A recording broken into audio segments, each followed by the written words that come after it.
उस किशोरावस्था के बालक ने अपना कई प्रश्न किया कि गुरुदेव, हम सारे दुखों के अंत का जहां साम्राज्य होता है उस स्थिति को जानना चाहते हैं। क्या कोई ऐसी भी स्थिति होती है जहां सारे दुखों का अंत हो सकता हो? तो उन संत ने कहा, हाँ, एक ऐसी स्थिति भी होती है जहां सारे दुखों का अंत होता है, और वो स्थिति है कि हमारे अंदर अहंकार गल करके और जो सत्य आत्मा है, जिसे लोग परमात्मा भी कहते हैं, उस सत्य आत्मा की तरफ समर्पण भाव हो जाए। जितने परसेंटेज में जिसका समर्पण भाव होगा उतने ही परसेंटेज में वो सुखी हो जाएगा, उसके दुखों का अंत हो जाएगा। ये उन संत ने बात कही। अब ये जो किशोरावस्था में बालक जो साधना की बातें पूछ रहा था, उसके मन में ये बात ठन गई। अब संसार से उपरांता उसे दिखाई देने लगी और ये समझ में आने लगा कि वास्तव में ये संसार एक दुखालय है। शरीर भी एक दुखालय है, संसार भी एक दुखालय है, और इस दुख से निवृत्ति का साधन केवल एक ही है कि हमारे मन की रुझान, मन की लगाव सत्य आत्मा की तरफ हो जाए, सत्य की तरफ हो जाए, असत्य से हटकर के सत्य की तरफ हो जाए। तो इस प्रकार अब तो निरंतर वो बालक अपने आप की स्थिति में मस्त रहने के लिए एकांत में बैठ करके अपनी साधना करने लगा। धीरे धीरे उसने उस स्थिति पर अपने प्रयोगों द्वारा, आध्यात्मिक प्रयोगों द्वारा संसार से नैराश्य वृत्ति को धारण करने के बाद उस आत्म सुख को, आत्म सुख की झलक उसे मिल गई, और वो झलक मिलने के बाद उसे महसूस होने लगा कि अब हमें कोई भी किसी प्रकार का कष्ट नहीं है। और उनके अंदर से सारे शास्त्र फूटने लगे, सारे उपनिषदें फूटने लगीं, सारे ज्ञान की बातें आने लगीं। जो पढ़ा लिखा भी न हो, आँखों से भी अंधा हो, और उसके अंदर शास्त्रों की बातें फूटने लगीं। कई लोग जो उनकी बातों को सुनते, उनकी समझ में आता जो शास्त्रों का सार है वो इनके मुख से निकल रहा है, और उनके सत्संग से, उनके सानिध्य से सबको सुख शांति मिलने लगी। एक दिन मथुरा की तरफ सत्संग चल रहा था उनका। सत्संग खत्म होने के बाद एक जिज्ञासु ने प्रश्न किया कि गुरुदेव, हम आपका परिचय पूछना चाहते हैं।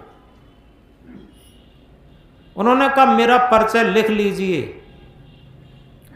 ये शरीर जड़ है, नाशवान है, क्षणभंगुर है, और मैं अजर अमर अविनाशी अमृतत्व है। ये मेरा परिचय है, लिख लीजिए। तो इस तरीके से जितने भी लोग सुन रहे थे वो एकदम गदगद हो गए। एक ही प्रश्न के उत्तर में उन्होंने सारे शास्त्रों का, सारे धर्मों का, सारी पूजाओं का सार कह दिया। क्या कहा? ये शरीर जड़ है, परिवर्तनशील है, क्षणभंगुर है, और मैं अजर अमर अविनाशी अखंड हूं। इसके बाद फिर जिज्ञासु ने प्रश्न किया, गुरुदेव कुछ आपकी हम जीवनी लिखना चाहते हैं। तो उन्होंने कहा लिख दो। दुख का प्रभाव, दुख का प्रभाव ही हमारी जीवनी है।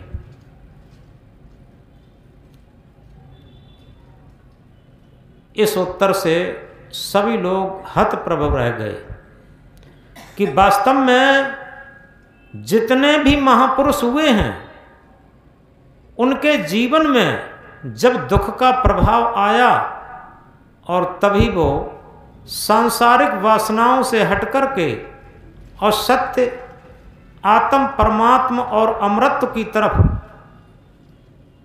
उनकी जिज्ञासा जग गई और आध्यात्म मार्ग की तरफ वो चलने लगे। तो इसलिए उन्होंने एक ही बात में कह दिया कि मेरी जीवनी है दुख का प्रभाव।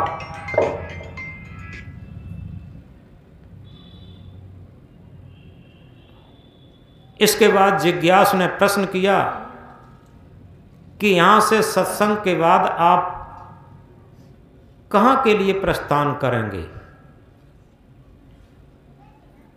तो उन स्वामी जी ने क्या कहा कि गेंद को क्या पता खिलाड़ी किधर भेज दे।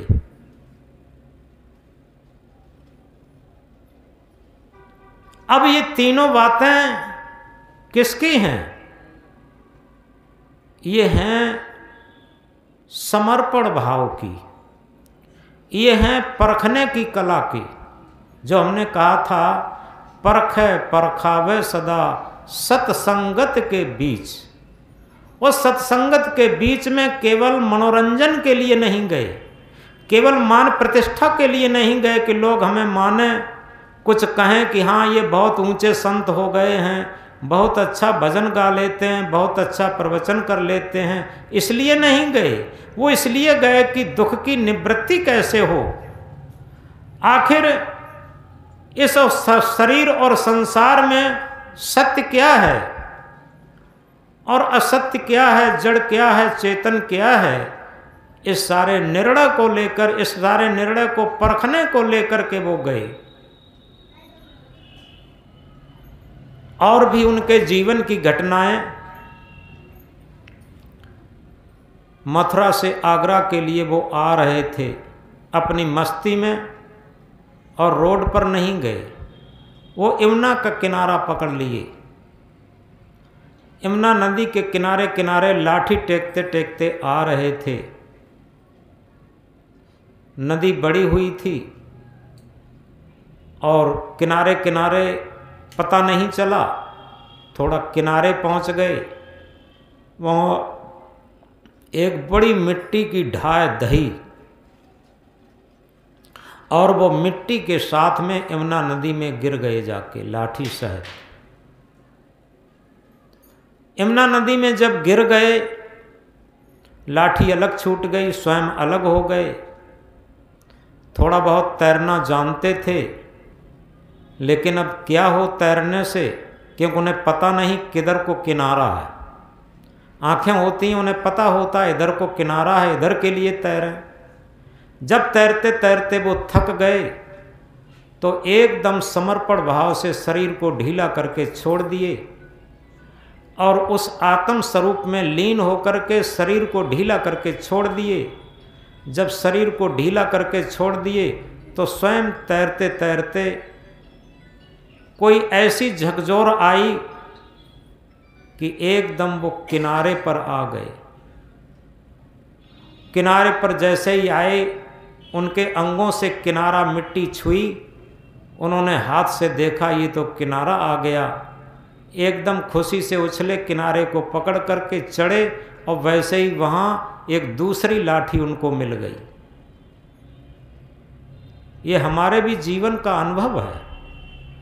जब हम जहाँ पर हमारा धन काम न करे, जहाँ पर परिवार वाले काम न करें, जहाँ पर मित्र बांधव काम न करें, वहाँ पर अगर हमारे अंदर एक समर्पण भाव है तो निश्चित है वहाँ पर एक अदृश्य शक्ति, जिसे आत्म शक्ति कहते हैं, इधर प्रकृति की शक्ति भी कहते हैं, ये मदद करती और अदृश्य रूप में मदद करती।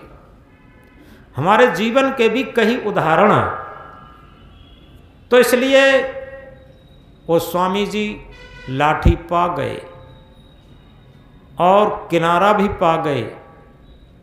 अब उनकी श्रद्धा और भी बढ़ गई, समर्पण और भी बढ़ गया, क्योंकि अभी नदी में जो तैर रहे थे कोई पता नहीं था किनारा कहाँ है, और जैसे ही समर्पित भाव से एकदम शरीर ढीला करके और अपने आत्म स्वरूप में लीन हुए, वैसे ही एक ही झकोरा ने उन्हें किनारे पर लाके खड़ा कर दिया।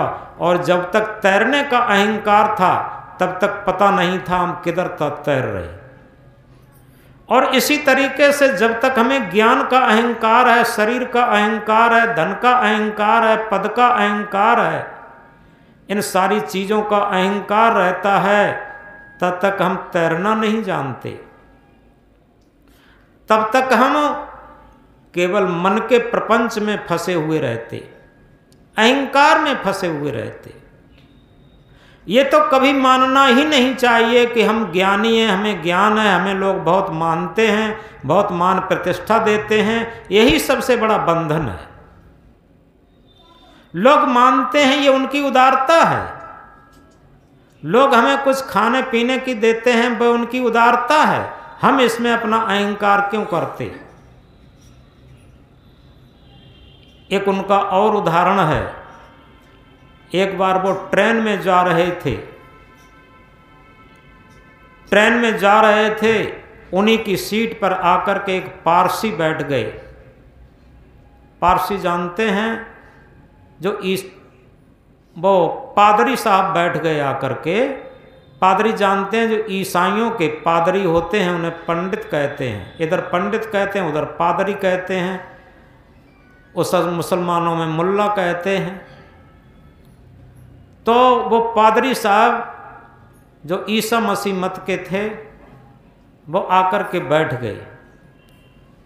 इन्होंने नहीं समझ पाया, क्योंकि बाहर से दिखाई तो देता नहीं था कौन बैठे। उन्होंने सोचा कोई यात्री बैठा होगा। जैसे ही पादरी साहब बैठे, थोड़ी देर में इस साधु के ड्रेस में शरणानंद बैठे हुए थे। तो पादरी साहब ने पूछा, महाराज जी क्या आप ईसा मसीह को जानते हैं? शरणानंद स्वामी जी से कहा, क्या आप ईसा मसीह को जानते हैं? तो स्वामी जी ने क्या कहा कि हाँ, हम अच्छी तरीके से जानते हैं, और अच्छी तरीके से परिचय भी है, अच्छी तरीके से प्रेम भी है। पादरी जी ने कहा, वो कैसे? कि वो ऐसे क्योंकि ईसा मसीह उस सत्य सत्ता, जिसे खुदा कहते हैं, गॉड कहते हैं, उनके पुत्र हैं, और जिसे आत्म परमात्मा कहते हैं, उनका मैं मित्र हूं। जब उनका मैं मित्र हूं और वो उनके पुत्र हैं, तो ईसा मसीह सगे हमारे भतीजे हुए।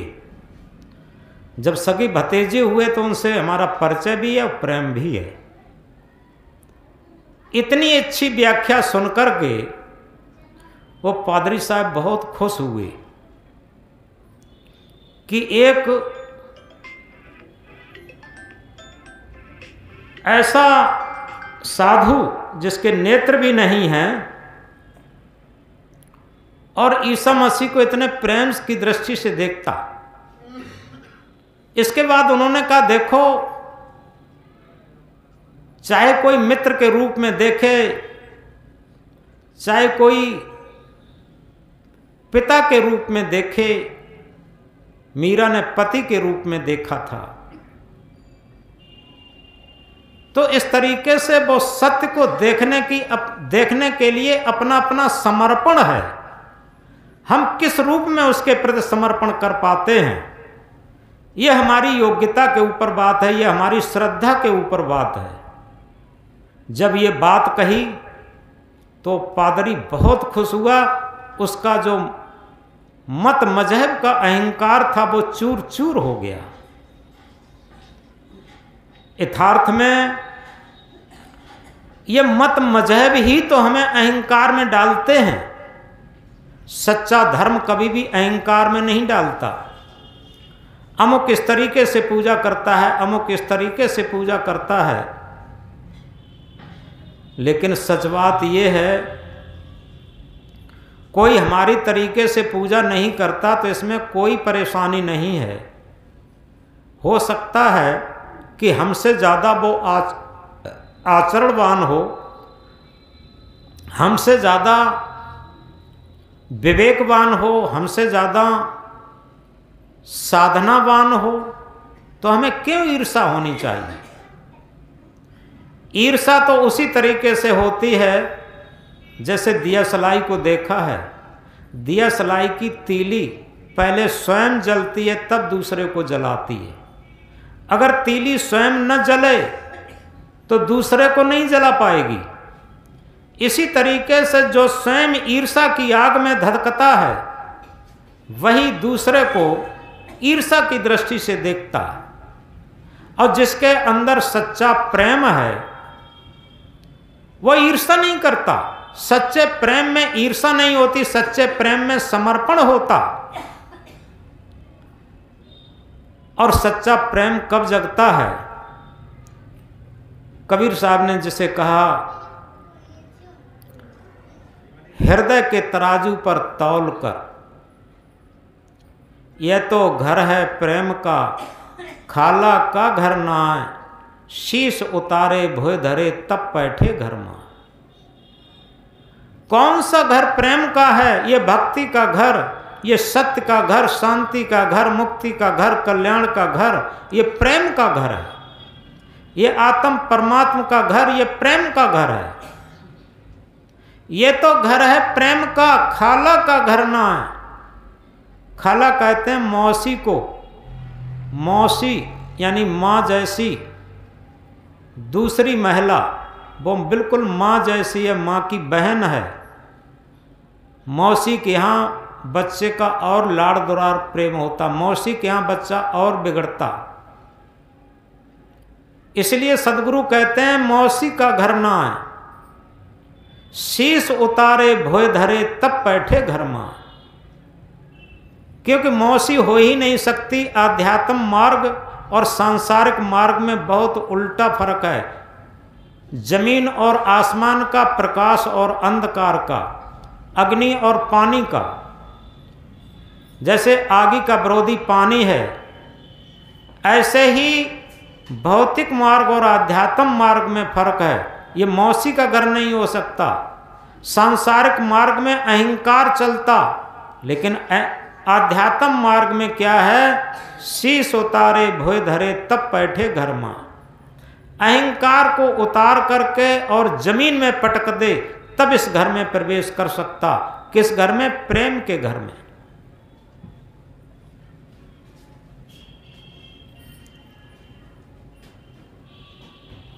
पोथी पढ़ पढ़ जगमुआ, पंडित भयान कोय, ढाई आखर प्रेम का पढ़े सो पंडित होए। पोथी पढ़ पढ़ जगमुआ। कबीर साहब, वास्तविक पांडित्य है वो हमारे अंदर नहीं आ सकता, क्योंकि ज्ञान संयुक्त आचरण हो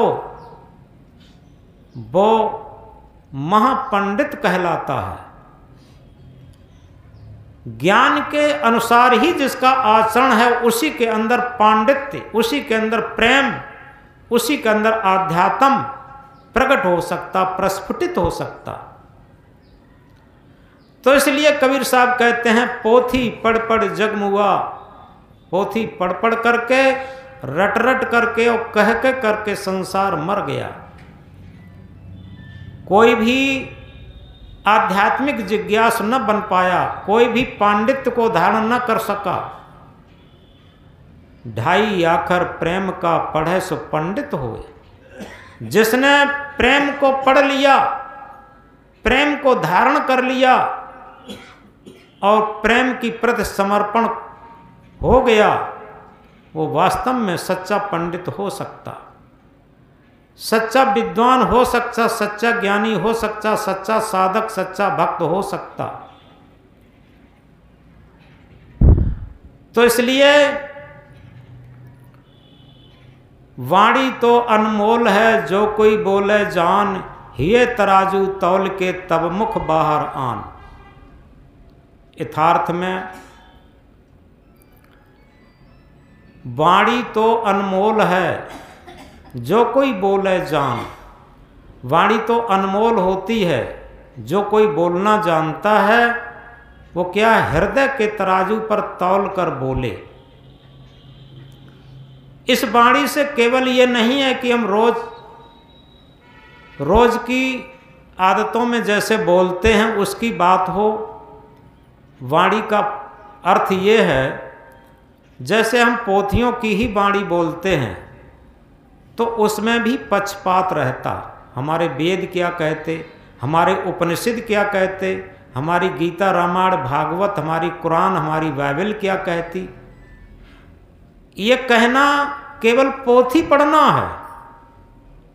हम अपने हृदय के ज्ञान से, हृदय के तराजू पर आत्मा के ज्ञान को तौल करके तब बाहर निकालें। ये सच्चा ज्ञान होगा, सच्चा प्रेम होगा। हृदय तराजू तौल के तब मुख बाहर आन। हृदय के तराजू पर तौलें। जिन बातों को हम कह रहे हैं वो शास्त्र सम्मत तो हैं, लेकिन क्या हमारे आचरण सम्मत भी हैं? क्या उन पर हम आचरण भी करते हैं? उनके अनुसार कुछ जीवन भी व्यतीत करते हैं कि नहीं करते? ये अपने हृदय के तराजू पर तौलें। तो इस तरीके से जब हमारे हृदय पर तुला हुआ हमारा व्यवहार काल हो जाएगा तो निश्चित है कि हमारे अंदर जब आत्मा का सच्चा प्रेम हमारे व्यवहार काल में उतरने लगेगा, हमारे व्यवहार काल में टपकने लगेगा, तो आत्मा का ज्ञान हमारे अंदर प्रस्फुटित होने लगेगा।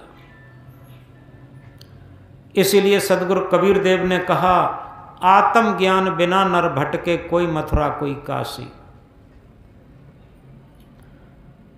कबीर साहब ने यह कहीं भी नहीं कहा कि बीज ज्ञान बिना नर भटके, कोई मथुरा कोई काशी।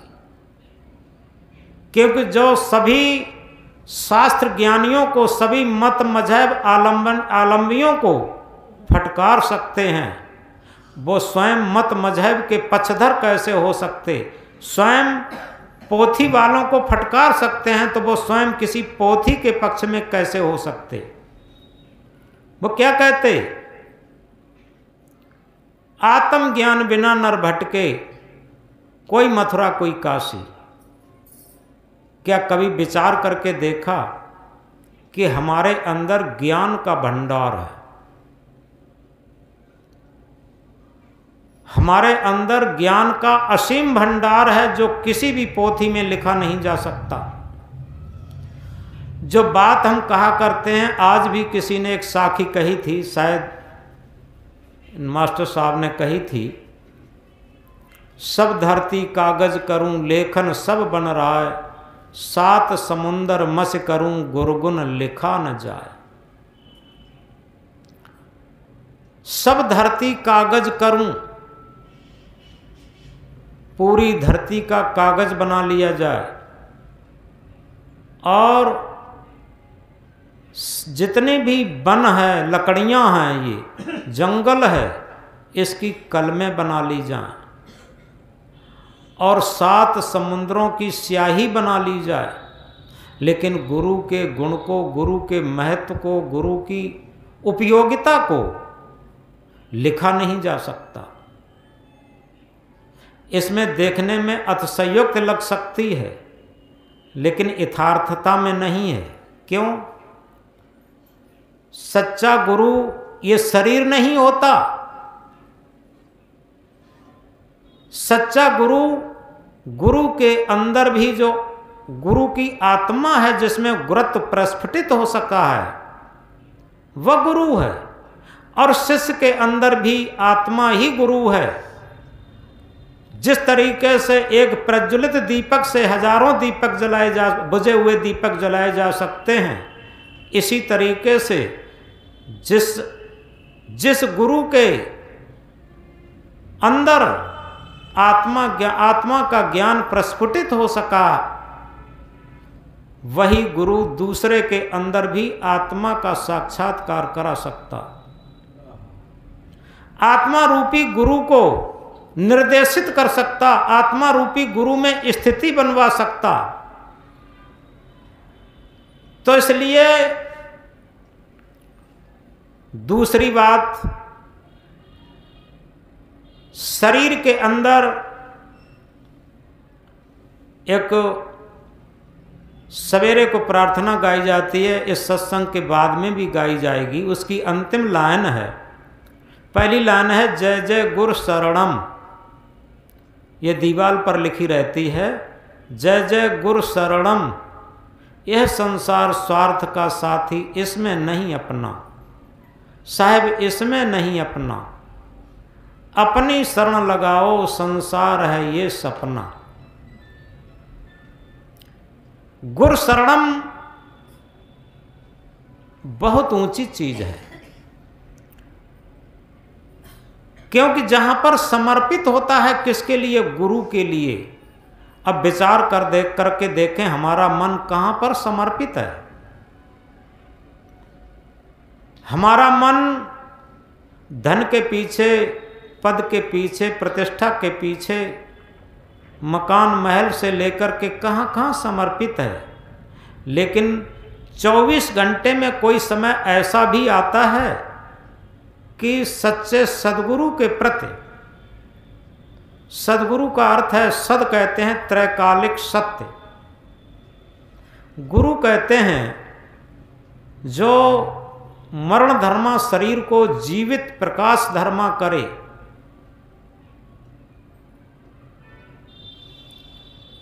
यानी आत्मा ही एक ऐसा गुरु है जो इस शरीर को प्रकाशित कर सकता, संचालित कर सकता, जीवित कर सकता। इस आत्मा के अलावा दुनिया में कोई विकल्प नहीं है, क्योंकि इसकी अंतिम लाइन है इसी प्रार्थना की, अजर अमर अविनाशी, उपमा रहत प्रकाशी, परम शांति पद पायो, पारख परकाशी। अजर अमर अविनाशी यानी ये गुरु ऐसा सदगुरु, आत्मा रूपी ऐसा सदगुरु जो त्रैकालिक सत्य भी है, अजर अमर अखंड अविनाशी भी है, और उपमा रहित प्रकाशी भी है। उपमा रहित प्रकाशी का अर्थ समझें, कभी कभी हमने बताया भी तो है, पुनः याद कर लें। जैसे हम शाम को अंधेरी रात में एक मोमबत्ती जलाएं और मोमबत्ती अच्छा प्रकाश दे तो कहेंगे कि मोमबत्ती तो ऐसा प्रकाश दे रही मानो लालटेन जला ली हो। यहाँ तो सब पुराने लोग हैं, बैठे हैं डिब्बी और लालटेन के ज़माने के, वो जानते। आज के बच्चे लालटेन नहीं जानते, डिब्बी नहीं, दीपक नहीं जानते। तो मोमबत्ती अच्छा प्रकाश दे तो कहेंगे प्रकाश तो ऐसा हो रहा मानो लालटेन जला ली हो, और लालटेन ही जला ली हो। और अच्छा प्रकाश दे तो कहेंगे ये तो ऐसा लगती है मानो कि बल्ब जला लिया हो, और बल्ब अच्छा प्रकाश दे तो कहेंगे ये बल्ब तो ऐसे जल रहा मानो 1000 वाट का बल्ब जला लिया हो। और 1000 वाट का बल्ब जला लिया हो तो कहेंगे ये 1000 वाट का बल्ब तो ऐसा प्रकाश दे रहा मानो चंद्रमा निकल आया हो। और जब चंद्रमा ही निकल आया हो और अच्छा प्रकाश दे तो कहेंगे आज चंद्रमा तो ऐसा प्रकाश दे रहा है मानो सूर्य ही निकल आया है। अब जब सूर्य ही निकल आया हो अब क्या कहेंगे, कोई विकल्प है इसका? जब सूर्य निकल आता तब कोई भी विकल्प नहीं रहता कि सूर्य के लिए कोई उदाहरण पेश कर सकें। इसी तरीके से क्या कहा, अजर अमर अविनाशी उपमा रहित प्रकाशी। ये अजर अमर अविनाशी आत्मा है, ये उपमा रहित प्रकाशी है, इसके आगे कोई उपमा दुनिया में है ही नहीं। चाहे कितना बड़ा विज्ञान आ जाए, कंप्यूटर आ जाए, कुछ भी आ जाए, इस आत्मा के अलावा कोई भी इस शरीर को प्रकाशित नहीं कर सकता, इसको संचालित नहीं कर सकता। अजर अमर अविनाशी उपमा रहित प्रकाशी। अगर इस उपमा रहित प्रकाशी सदगुरु को हमने जान लिया, पहचान लिया, उसमें स्थिति बना ली तो क्या होगा, परम शांति पद पायो, परम शांति पद पायो पारख प्रकाशी।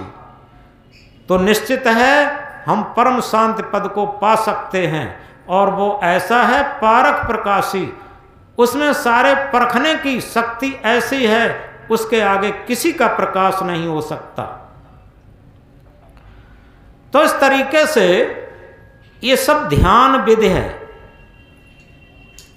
जो हम बता रहे हैं, ये थ्योरिकल में सब और ये ध्यान विधि में सब अपने अंदर ही सब दिखाई देती, उसमें स्थिति समझ में आती। तो इसलिए हम एक बात कह रहे थे, परखै परखावे सदा सतसंगत के बीच, ताको हमारी बंदगी किंचित रहे न कींच। अगर वास्तव में हम सत्संग के बीच में समर्पित भाव से रहेंगे, समर्पित भाव से रहना एक अलग इस तरीके से चीज है, हमें दुनिया में, समाज में, परिवार में कुछ अच्छा न लगे, हमें ये लगन लगे, क्योंकि हमारे जीवन की घटनाएं मुझे याद हैं, प्रभावित करती हैं। तब से लेकर आज तक हमारा एक्स्ट्रा टाइम कहीं नहीं गया, संतों के बीच में ही हमें अच्छा लगा। आप इस बात को गहराई से समझें। हमें लगता है कि भले ही एक टाइम हमें रोटी मिले लेकिन संतों का साथ न छूटे। लोग प्रतिष्ठा की तरफ, धन दौलत की तरफ, मकान महल की तरफ चलते हैं। दो चीजें हमें याद रहीं, इस शरीर के तल पर कुछ परमार्थ बना रहे और आत्मा के तल पर हमें संतों का साथ मिला रहे, ये हमारे जीवन की सफलता है। और इसके लिए सबसे बड़ी बात यह है, जिसने पाई सहज जीवन की झलक, उसकी मिट गई सकल संसार पाने की ललक। जिसने सहज जीवन की झलक को पा लिया, सहज जीवन क्या है, जिसमें बनावट, मिलावट और दिखावट नहीं होती। जिस जीवन में बनावट, मिलावट, दिखावट होती है वो समाज की प्रतिष्ठा के आगे बिक जाता। जहां उसे मान सम्मान मिलता है तो वो अपने पद से हट करके उस तरफ चला जाता, ये निश्चित है। धन दौलत मिलता है तो उस तरफ चला जाता, मन की गुलामी मिलती है तो उस तरफ चला जाता। लेकिन जो सच्चा साधक होगा, सच्चा भक्त होगा, सच्चे संतों के सानिध्य में रह करके अपने को निखारने का प्रयास करेगा और किंचित रहे न कींच, अपने अंदर जरा भी कींच रखने की कोशिश नहीं रखेगा। वो सोचेगा धीरे धीरे हमारा मन निर्मल हो जाए। मन निर्मल होए जाई रे संतन के संग में, मन निर्मल होए जाई रे संतन के संग में, होए जाई रे संतन के संग में। कितनी सुंदर लाइन, यानी संतों के सानिध्य में आने से ही मन निर्मल हो जाता। इसीलिए सदगुरु ने क्या कहा, संत बड़े परमार्थी, शीतल उनके अंग, तपन बुझावें आपनी, तपन बुझावें और की दे दे अपनो रंग। यथार्थ में तपन क्या है? रजोगुण, तमोगुण, सतोगुण। ये रज सत तम, इन तापों में, इन तीन तापों में पूरा संसार जल रहा है। और इसीलिए कहा आग लगी आकाश में, झरझर गिरे अंगार, जो ना होते संत जल, जल मर तो संसार। अब ये अतिशयोक्त मालूम पड़ती है, अतिशयोक्त नहीं है। आकाश में आग लगी है। आकाश कौन है? ये खोपड़ी, ये शरीर का आकाश क्षेत्र है। इस पूरे संसार में सबकी खोपड़ी रूपी आकाश में आग लगी है। काम की, क्रोध की, लोभ की, मोह की, अहंकार की, ये पांचों आग इस खोपड़ी रूपी आकाश में लगी है। और झरझर गिरे अंगार, अंगार गिर रहे हैं। राग के, द्वेष के, छल के, कपट के, बेईमाने के, धूर्ताई के, ठगाई के, यही तो अंगार गिर रहे हैं। और अगर संत जन न होते, आज दिन तक संत जन किसी भी मत मजहब के हों, जो भी संत जन आए हैं उन्होंने इस आग को स्वयं में शांत किया है और उनके सानिध्य में जो पहुंचा है उसकी भी आग बुझाने का काम किया। तो इस प्रकार हम कह रहे थे, परखे परखावे सदा सतसंगत के बीच, ताको हमारी बंदगी किंचित रहे न कींच। यथार्थ में अगर हम इस बात को जीवन में ठान लें कि हमें भले ही एक बार भोजन मिले और कपड़ा भी कम पहनने को मिले, लेकिन हम सत्संग का बहुत मूल्य देंगे। ऐसा नहीं कि सत्संग ये हम आप बैठ करके सत्संग अपने घर पर भी कर सकते। घर पर सत्संग क्या है? आत्मा के तल पर व्यवहार करना, ये भी सत्संग है। हम आश्रम पर रह करके और मन की गुलामी का व्यवहार करते हैं तो ये सत्संग नहीं है। और जहां भी रह करके हम आत्मा के तल पर व्यवहार कहते हैं, ये सत्य का संग है। याद रखें, क्योंकि सत्य का संग तभी होता है जब हमारे अंदर निस्वार्थ भावना आती है, हम दूसरे को भी ध्यान रखते हैं। रामायण में इसे कहा है, परहित सरिस धर्म नहीं भाई, पर पीड़ा सम नहीं अदमाई। परहित के समान दुनिया में कोई धर्म नहीं और पर पीड़ा के समान दुनिया में कोई अधर्म नहीं। ये परिवार में भी हम प्रैक्टिकल कर सकते हैं, गृहस्थी क्षेत्र में, और व्यक्ति क्षेत्र तो इसी पर आधारित है ही। हमें लगे कि पूरा जीवन एक ट्रस्टी है, हमारा शरीर भी ट्रस्टी है। ट्रस्टी का मतलब बहुत लोगों के सहयोग से मिला हुआ और दूसरों के हित के लिए। हम रोटी खाते हैं, उसमें भी दूसरों का सहयोग है। सड़क पर चलते हैं, उसमें भी दूसरों का सहयोग है। कपड़ा पहनते हैं, उसमें भी दूसरों का सहयोग है। ऑक्सीजन से लेकर के, पानी से लेकर के, शरीर से लेकर के, मिट्टी हवा से लेकर के, ये सब प्रकृति का सहयोग है। हमारा जीवन कितने लोगों के सहयोग से चलता है। ये कोऑपरेटिव सोसाइटी है, सहकारी समिति। हमें भी चाहिए कि अपने जीवन में बहुत सारा परमार्थ, परहित करते हुए चलें। ये क्या है? ये प्रेम का सौदा है, ये भक्ति का सौदा है, ये सत्संग का सौदा है। जिसके जीवन में सत्संग का महत्व आ जाता, एक लाइन में हमने कहा था कभी, जो सत्संग में नित आते रहेंगे, विवेक वो स्वयं को विवेकी बनाते रहेंगे।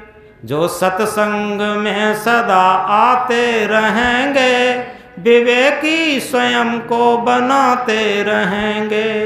जो सत्संग में सदा आते रहेंगे, विवेकी स्वयं को बनाते रहेंगे। जो नित्य सत्संग में आते रहेंगे विवेकी स्वयं को बनाते रहेंगे। और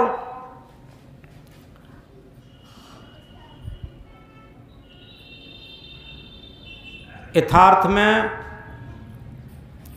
सत्संग को लोगों ने बिजनेस बना लिया।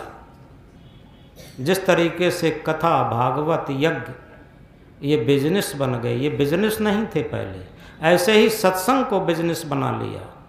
सत्संग कथा भागवत में लोग क्या मानते हैं, किस में भीड़ ज़्यादा आई, किस में चढ़ाना ज़्यादा चढ़ा, दक्षिणा किस में ज़्यादा मिली, इसे महत्व देते हैं। लेकिन एक भी आदमी अगर सुधरा नहीं, किसी ने एक भी अवगुण छोड़ा नहीं, तो उस भीड़ से, उस दक्षिणा से, उस चढ़ाने से क्या मतलब निकला। यथार्थ में महायज्ञ वो है, ज्ञान की अग्नि में दुष्कर्मों की आहुति लगा देना, वो महायज्ञ है। और जिसे लोग कहीं भी परमार्थ का काम होता हो, कहीं पर नल लगाया जा रहा हो, विद्यालय बनाया जा रहा हो या अस्पताल बनाया जा रहा हो, ये बहुत बड़ा यज्ञ है। इससे बड़ा दुनिया में कोई यज्ञ नहीं होता। हम केवल औपचारिकता कर लेते हैं पूजा पाठ के नाम से।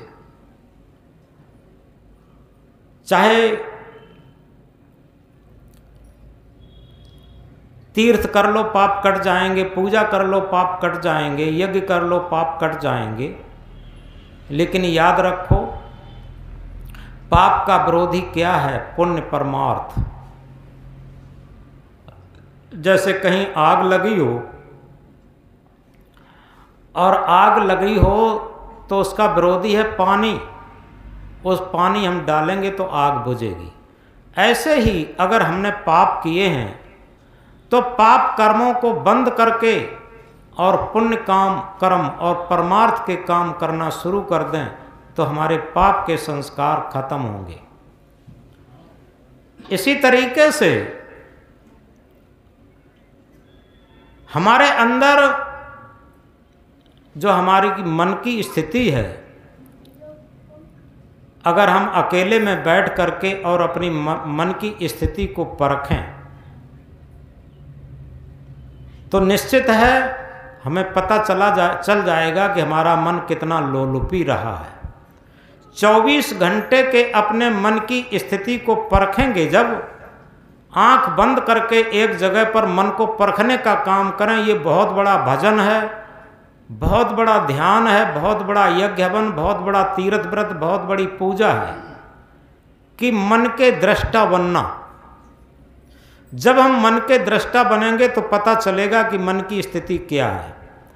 और एक बात बता दें, जैसे ही हम मन का दृष्टा बनेंगे, जैसे कोई उद्यमी लड़का हो और हम ये कहें कि ए बच्चे मैं तुझे देख रहा, वो बच्चा शांत हो जाएगा।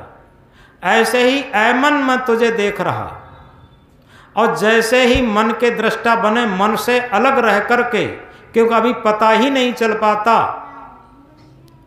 लोग कहते हैं कि कोई कहता है कि हमारी आत्मा बड़ी चलती है उस चीज़ को खाने के लिए, देखने के लिए आत्मा चलती है।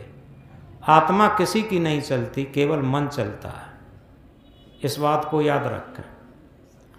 और मन तब तक चलता है जब तक वो मन स्वतंत्र है, और जब आत्मा के साथ मन हो जाता, आत्मा रूपी गुरु का शिष्य मन बन जाता, तो निश्चित है आत्मा के निर्देशन के बिना फिर मन नहीं चलेगा।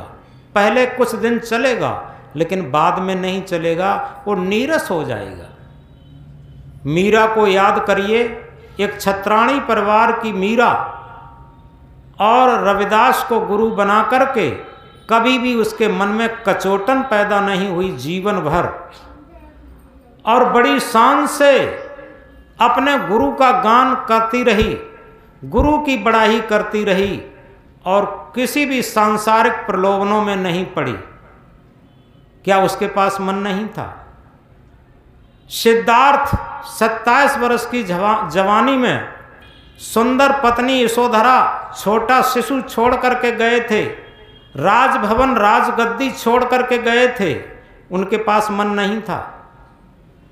बताइए, क्या उनके पास भी तो मन था, लेकिन उनका मन आत्मा से परिपक्व था, आत्मा के अधीनस्थ था। और इसीलिए सदगुरु ने क्या कहा, मन मुरीद संसार है, गुर मुरीद कोई साध, जो माने गुरबचन को ताका मता अगाध। मन का चेला पूरा संसार है। हमने ड्रेस पहन ली है तो ऐसा नहीं है कि हम गुरु के सच्चे भक्त बन गए। ड्रेस पहनना बहुत बड़ी बात नहीं है, लेकिन विचार करें कहीं हम मन के गुलामी में तो नहीं चल रहे। मन मुरीद संसार है, गुर मुरीद कोई साध, और सच्चे गुरु का भक्त कोई बिरला साधक होता। जो माने गुरबचन को ताका मता अगाध। जो आत्मा रूपी गुरु की बात मानेगा वही संत गुरु की बात मानेगा, वही माता पिता की भी बात मानेगा। और जो अपनी आत्मा रूपी गुरु की अवहेलना करके केवल मन की गुलामी पर चलेगा, वो न संत गुरु की बात मानेगा, ना माता पिता की बात मानेगा, किसी की बात नहीं मानेगा। इसलिए इस महामंत्र को हम गहराई से समझें कि मन मुरीद संसार है, मन का चेला पूरा संसार है, गुर मुरीद कोई साध, जो माने गुरु वचन को ताका मता अगाध। जो गुरु के वचन के अनुसार चलता है उसका अगाध मत है, उसी का सत्य मत है, और वही इस साखी के इस महामंत्र के अनुसार चलता है। परखै परखावे सदा सत्संगत के बीच, ताको हमारी बंदगी किंचित रहे न कींच। यथार्थ में उसके अंदर किंचित भी मात्र कींच नहीं रहेगी, बेकार वासनाएं नहीं रहेंगी, स्वार्थपरता नहीं रहेगी। वो निष्काम, ऐसे निष्काम जनित सुख सन्मुख अमृत वही नित्य हम पान करें, ऐसा अमृत सुख उसके सामने उपस्थित रहेगा और उसी के पान करते हुए उसकी अमूल्य श्वासें जाएंगी। तो इसलिए आज का सब्जेक्ट यहीं पर ख़त्म होता है। एक शरणानंद संत के जीवनी से शुरू किया था।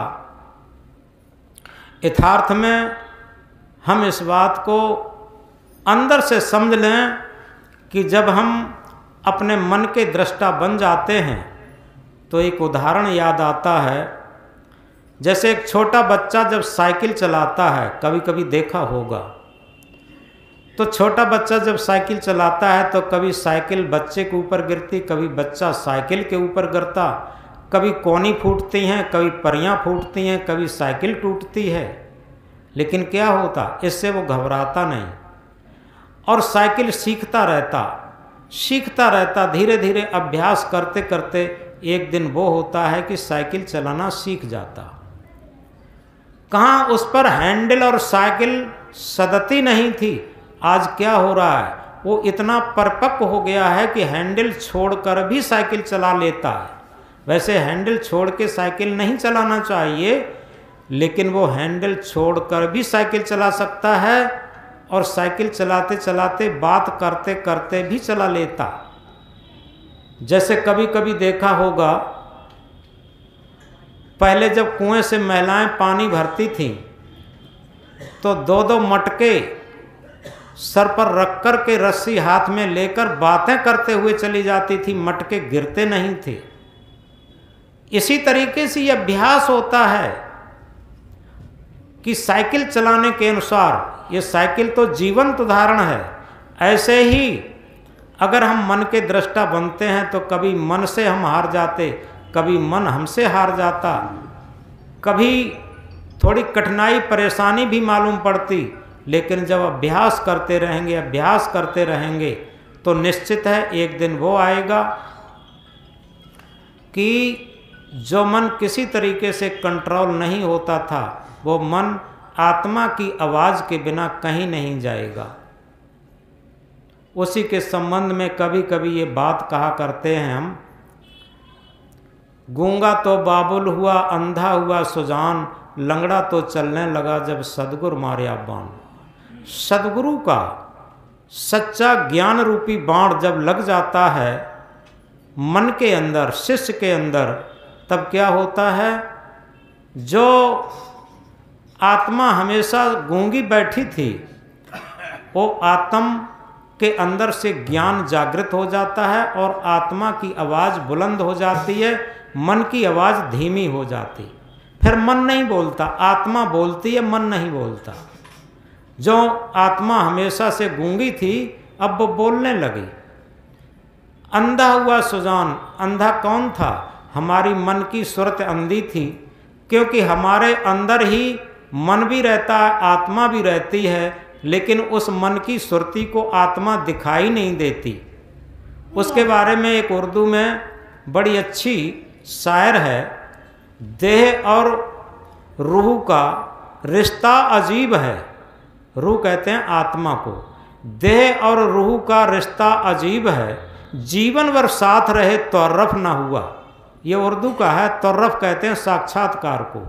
शरीर और जीव का अजीब रिश्ता है, जीवन भर साथ रहते लेकिन साक्षात्कार नहीं होता, जीवन भर साथ रहते।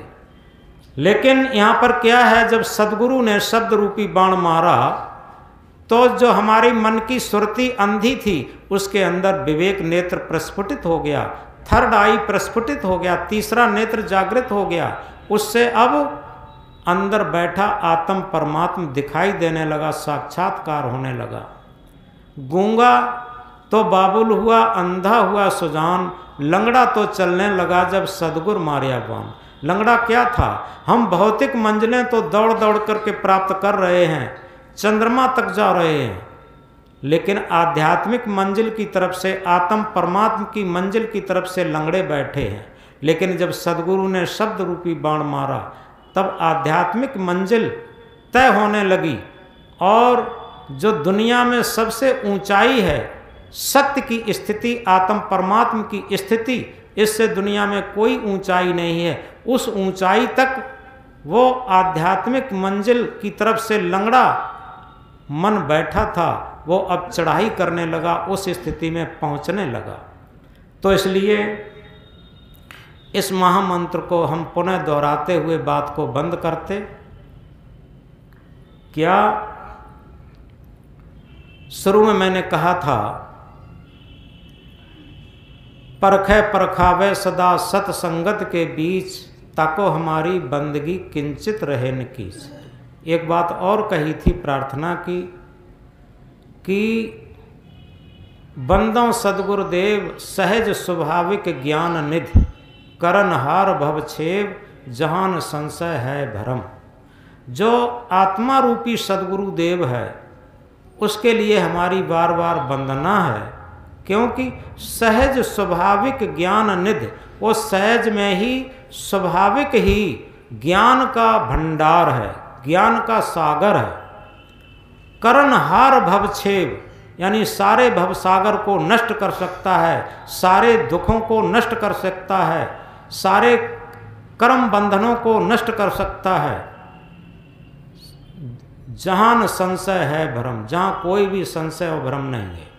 तो इस तरीके से उस सहज स्वाभाविक सदगुरुदेव को हमारी बार बार समर्पित भाव से वंदना है, जिसकी कृपा मात्र से ये जीवन चल रहा है। अगर उसकी कृपा न हो तो जीवन नहीं चलेगा।